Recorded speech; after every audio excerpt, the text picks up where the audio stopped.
కరీంనగర్లో గణేష్ నిమజ్జనం జరిగే మానకొండూరు చెరువు వద్ద ఏర్పాట్లను ఎమ్మెల్యే కవ్వంపల్లి సత్యనారాయణతో కలిసి రవాణా మరియు బీసీ సంక్షేమ శాఖ మంత్రి పొన్నం ప్రభాకర్ పరిశీలించారు.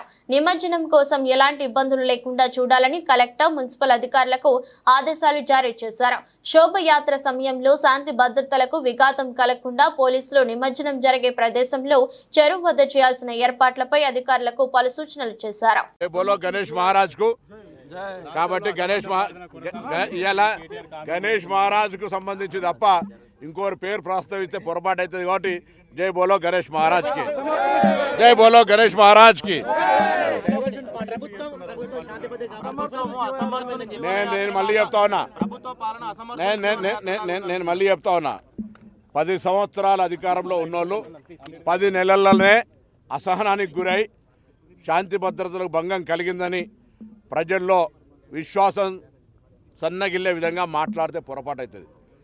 10 సంవత్సరాలు పరిపాలించారు. ప్రతిపక్షంలో ఉన్నవాడు అధికారంలో ఉన్నవాడి కంటే ఎక్కువగా శాంతి భద్రతలు కాపాడడానికి సహకరించాల్సిన అవసరం ఉంటుంది. కానీ శాంతి భద్రతలు ఉండద్దు, రాష్ట్రం అల్లకల్లోలం కావాలి, ఘర్షణలకు నిలయం కావాలని కోరుకుంటున్నట్టు అనిపిస్తుంది వాళ్ళు మారు మాట్లాడుతుంటే. ఇదే అంశం మీద శాసనసభలో చర్చ జరిగింది. ఆ రోజు నేను కూడా మాట్లాడినా.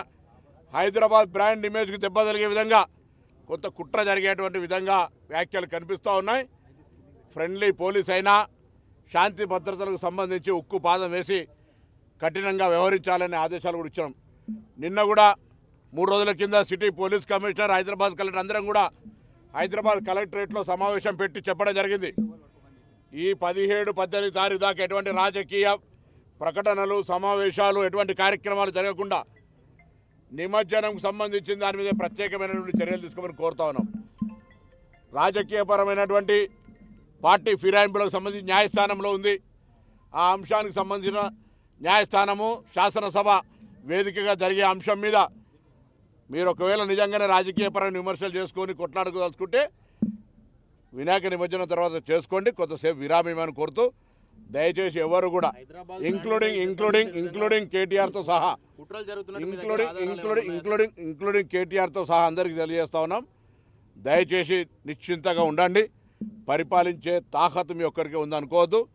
కాంగ్రెస్ పార్టీకి వెన్నతో పెట్టిన విద్య పరిపాలించడము, శాంతి భద్రతల్ని కాపాడడం. నేను హైదరాబాద్ ఇన్ఛార్జ్ మంత్రిగా ఉన్నాను. తప్పకుండా శాంతి భద్రతలకు సంబంధించి ఎవరు భంగం కలిగించినా, నా పార్టీ నీ పార్టీ లేదు, ఎవరు ఇచ్చినా బరాబర్ కఠినంగా వ్యవహరించమని ఆదేశాలు ఇచ్చినాం.